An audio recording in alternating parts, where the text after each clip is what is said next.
Hoje, dia 17 de novembro, nós estamos transitando com você para o 33º domingo do Tempo Comum, ano B. E nós estamos adentrando no último quartel, no último domingo do ano litúrgico, e no próximo domingo vamos celebrar a festa de nosso Senhor Jesus Cristo, Rei do Universo, com a tradicional Romaria da Penha, que sai na véspera ainda da grande festa. Na semana seguinte, depois das comemorações alusivas do senhorio do Redentor, ele que vai nos iniciando o tempo especial, o tempo de preparação do advento, na doce e festiva esperança lá do nascimento do Salvador, o menino Jesus, a proximidade da abertura do ano santo, o ano da misericórdia, a ser iniciado no dia 8 de dezembro, com a solenidade da Imaculada Conceição da Virgem Maria. Jesus, no Evangelho de hoje, está em Jerusalém. O Evangelho de hoje, minha gente, é extraído de Marcos 13, de 24 a 32.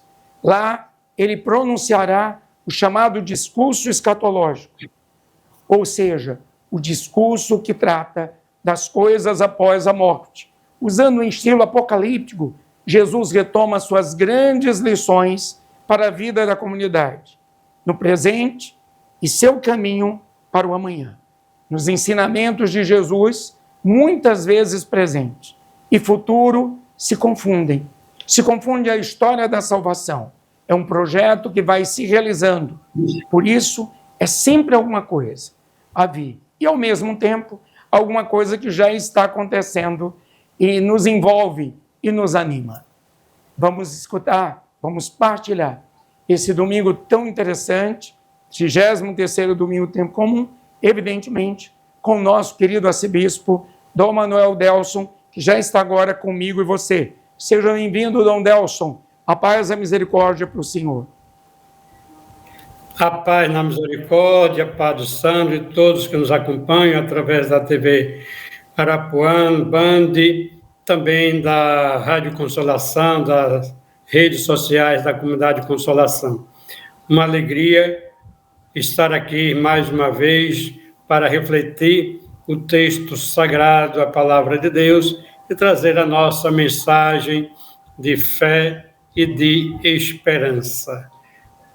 Hoje nós estamos diante de um texto do Evangelho, como o Padre Sandro muito bem colocou, que nos coloca uma visão escatológica, uma linguagem apocalíptica.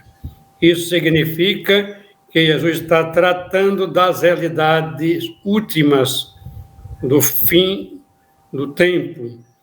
E ele fala da vinda do Filho do Homem. E que é importante observar o que está acontecendo, os sinais que vão aparecendo. Naqueles dias, um dia de grande tribulação, olhem os sinais: o sol vai escurecer, a lua não brilhará mais, as estrelas começarão a cair e as forças do céu são como que abaladas. Esse é o contexto.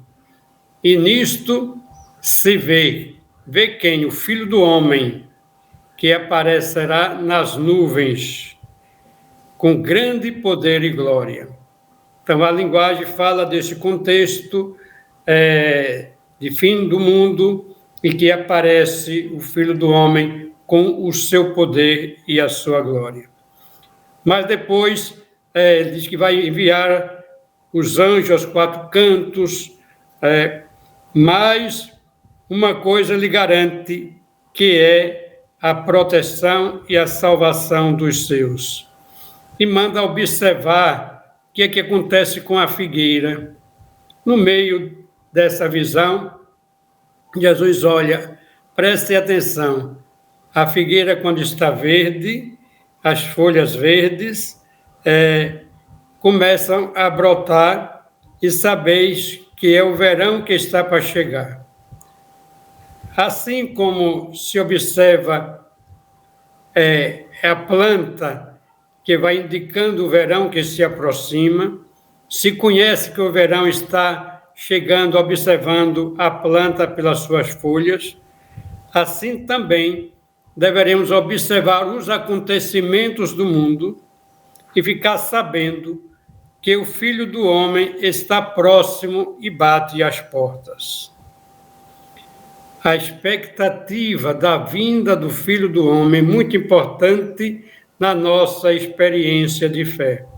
E cada ano litúrgico, nós vivenciamos as várias fases da nossa vida de fé.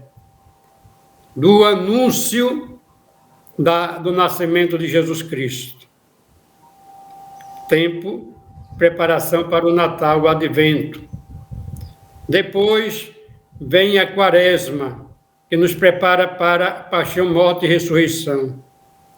Depois vem o tempo comum, em que nós vivenciamos as festividades outras da nossa igreja, dos santos e assim por diante. E se encerra com essa expectativa do fim do ano, como que nos lembrando que haverá também o fim dos tempos, em que o Filho do Homem virá e devemos estar preparados. Na verdade, nós que vivemos nesse mundo passageiro, devemos estar preparados. Não sabemos o dia, não sabemos a hora da vinda do Filho de Deus. Sabemos que haverá uma volta final, mas aí só Deus Pai sabe. Ninguém, nem os anjos, nem o Filho, mas somente o Pai. No entanto, nós sabemos que na nossa vida vamos passando, vamos envelhecendo e vai chegar o nosso momento do encontro com Deus. Vai chegar o momento como que o sol escurece, as estrelas caem, não brilham mais e vem o encontro com o Filho do Homem. A experiência do encontro com Jesus é que é o mais importante na nossa vida. E devemos sempre estar nos preparando para este encontro. Ele deve ser cheio de fé, de confiança na misericórdia de Deus, do Deus que vem, do Deus que é apaixonado pelo ser humano, do Deus que é capaz de tudo pelo ser humano, do Deus que não desiste de cada um de nós e que coloca no nosso coração palavras de vida, palavras de ânimo, de conforto, mas também palavras de compromisso, de caridade, de justiça, de solidariedade. Palavras que, assumidas e vividas, nos faz experimentar a paz, a concórdia, a misericórdia. Então, quando nós mergulhamos neste clima da vivência da palavra de Deus, estamos observando aquela planta que está verde, que vai brotar e que vai produzir frutos. Estamos sentindo que Deus é próximo de nós, que o verão está chegando e que a luz de Deus brilha na nossa vida. Esse texto até nos inspira a abrir o nosso coração para aquele que vem. Depois nós vamos refletir mais para frente, no advento, toda essa expectativa da vinda do Filho de Deus no nascimento. Mas aqui se trata daquela vinda do Filho de Deus na nossa vida. Antigamente, tinha um livro de Michel Quast que nos fazia refletir sobre o Deus que vem. E cada dia nós devemos nos colocar diante dele que vem.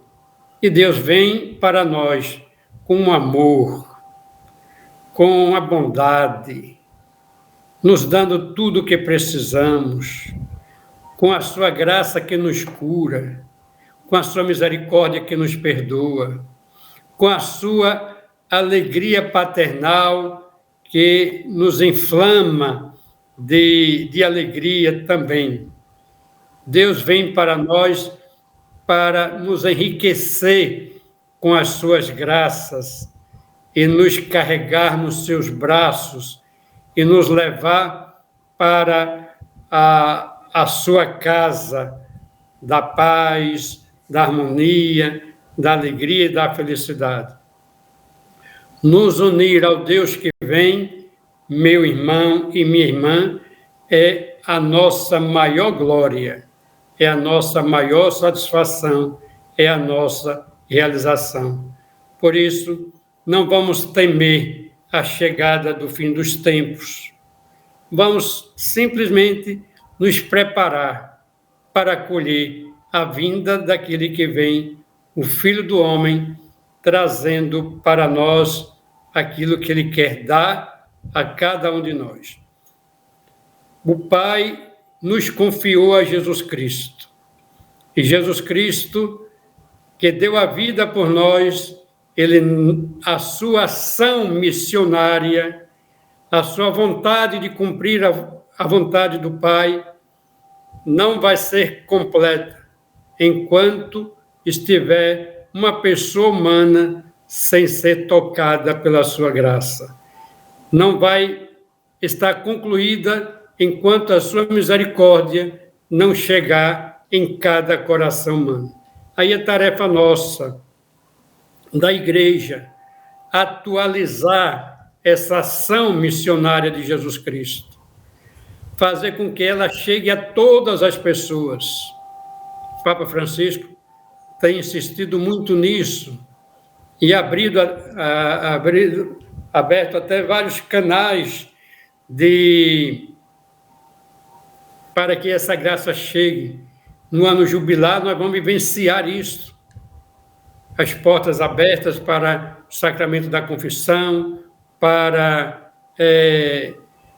a misericórdia de Deus, para que as pessoas se aproximem, peçam perdão dos seus pecados, recebam indulgências plenárias e assim por diante. A graça de Deus precisa chegar onde as pessoas necessitadas estão, os mais aflitos, os mais distantes, os mais pecadores, os mais miseráveis. A graça de Deus precisa chegar para essas pessoas. E temos muitos trabalhos bonitos na igreja, Padre Sandro, que nos mostram isto.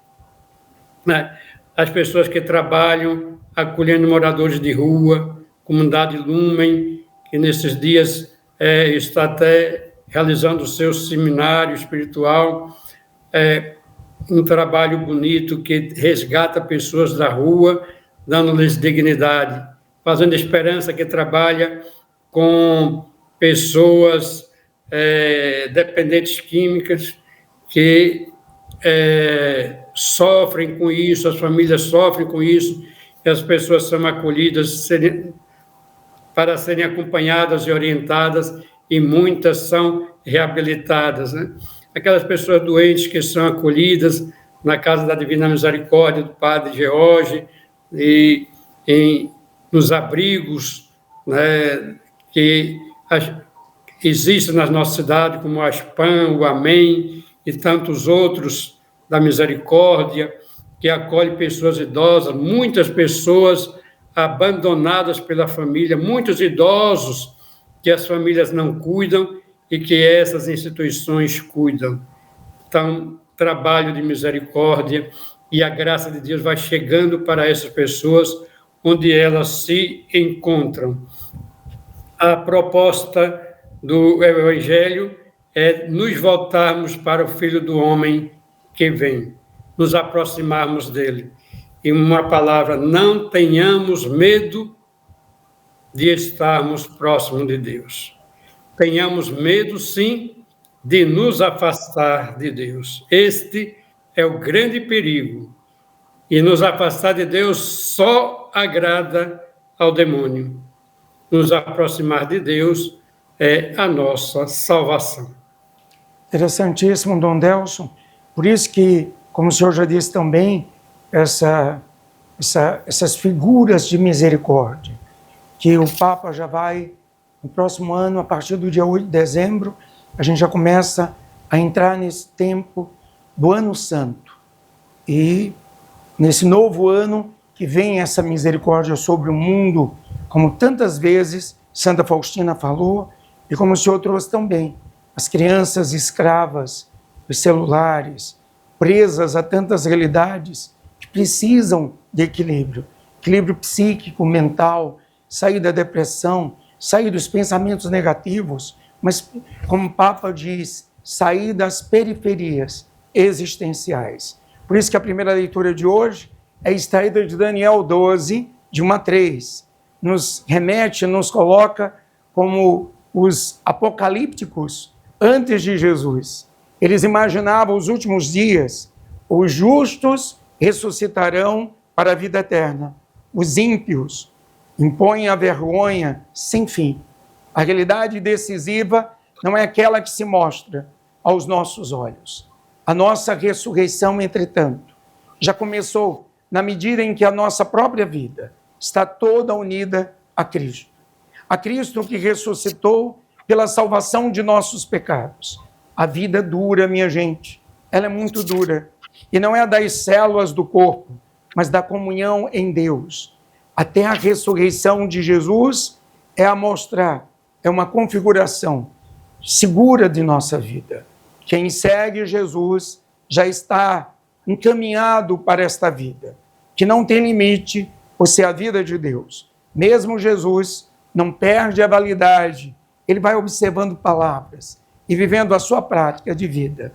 Já estamos vivendo a vida sem fim, que se manifestou na ressurreição de Jesus. Assim, depois que cada ser humano tiver participado da sorte, da intimidade de Cristo, tiver enfrentado as diversas provações, perseverado nas bem-aventuranças e vivido o mandamento do amor, será o fim.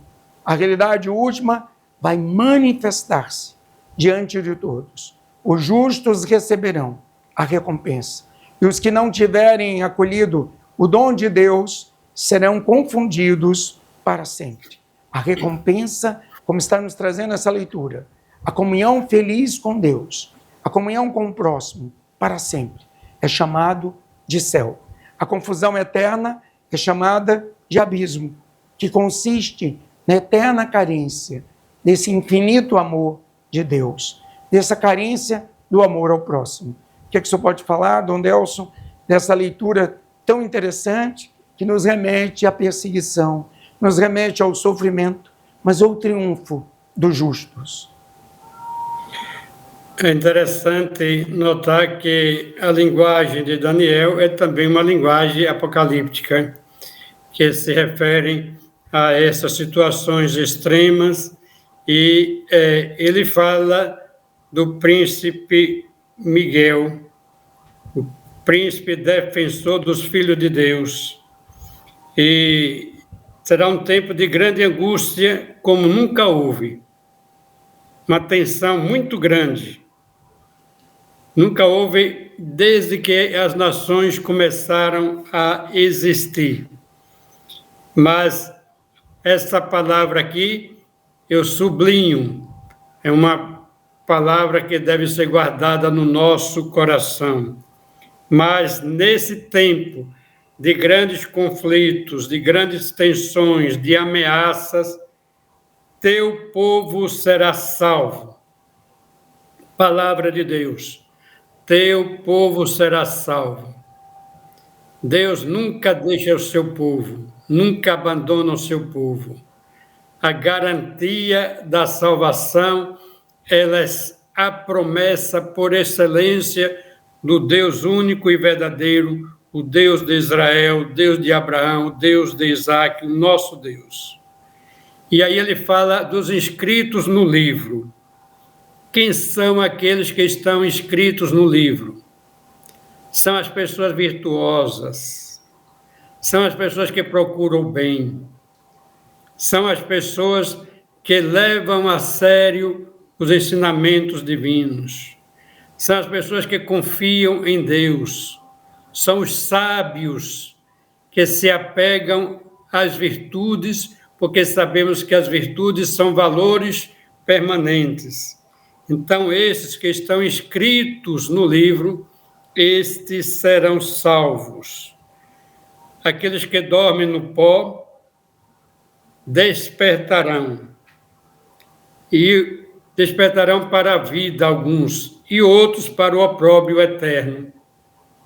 Aqui é aquela convicção de que no fim dos tempos todos despertarão. Agora, aqueles que cumpriram na sua vida a busca das virtudes, da sabedoria, do encontro com a palavra de Deus, esses despertarão para a vida eterna. Enquanto os outros que abandonaram o plano de Deus, negaram os caminhos do Senhor, praticando o mal, a injustiça, estes despertarão para o opróbrio eterno, ausência de Deus. Vão permanecer distantes de Deus, e este será certamente o grande sofrimento. Quando se fala em algumas passagens do fogo eterno, que jamais se extingue, esse fogo que devora, esse fogo que destrói a alma da pessoa, que faz sofrer muito, é a ausência de Deus. Nós fomos criados para viver em Deus. Deus é a nossa vida, é a plenitude do nosso viver. Viver sem Deus é o pior castigo. Viver longe de Deus é a pior tragédia, é a pior condenação. É viver no opróbrio eterno. Por isso, meu irmão e minha irmã, levemos a sério o nosso compromisso de viver em Deus e para Deus. Confiemos que a vontade do nosso Deus é a salvação de todos. O teu povo será salvo. Os que confiam em Deus não serão desprezados. A nossa vida, nos altos e baixos, ela pertence a Deus. Por isso ofereçamos a Ele aquilo que estamos vivendo cada dia, o nosso sofrimento, as nossas lutas na família, o trabalho, o cansaço, as alegrias que temos, também as tristezas que aparecem, as perdas. Ofereçamos tudo isso a Deus. A vida pertence a Deus. Vivamos para Deus. Como diz São Paulo, quer vivamos, quer morramos, pertencemos a Deus. E pertencendo a Deus, o nosso lugar é junto de Deus. Por isso, o convite da liturgia deste 33º domingo é nos voltarmos para Deus, para o Deus que vem, para o Filho do Homem que se aproxima, para a salvação divina que nos é proposta. Deixemos que a luz e a graça divina entrem no nosso coração e na nossa vida. Seremos eternamente beneficiados pela graça e o poder de Deus. O amor de Deus não falha para nós. Que beleza, Dom Delson. E é verdade, teu povo está em segurança. Não podemos nos abater nem projetarmos medos, inseguranças, receios. Por isso que a segunda leitura nos remete a Hebreus 10, de 1 a 18. E o rema centrante nos traz que é parte da comunhão.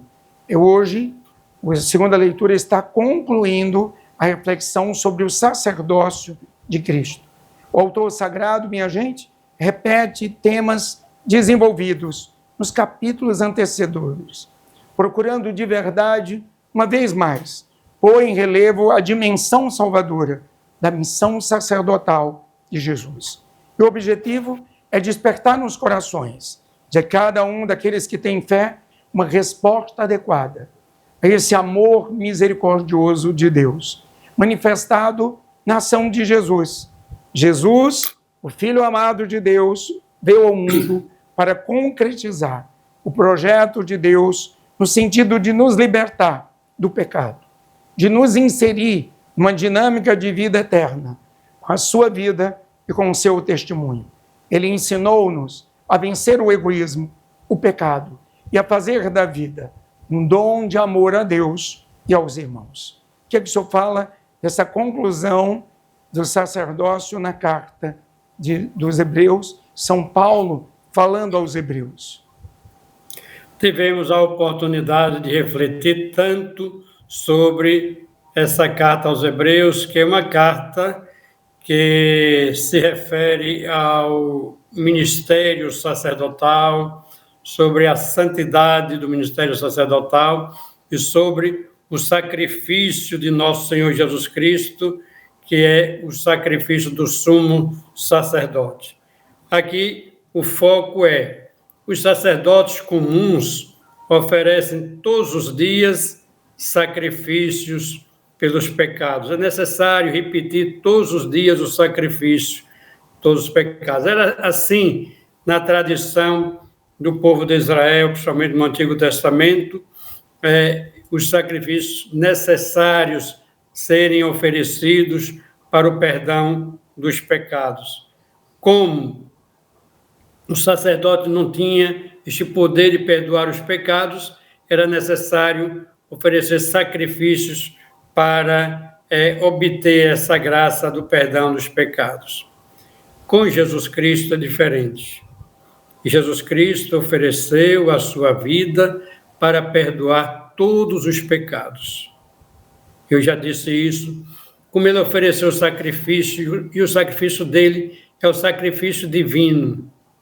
O único que pode perdoar os pecados é Deus, e Deus morreu, deu a vida para perdoar os nossos pecados.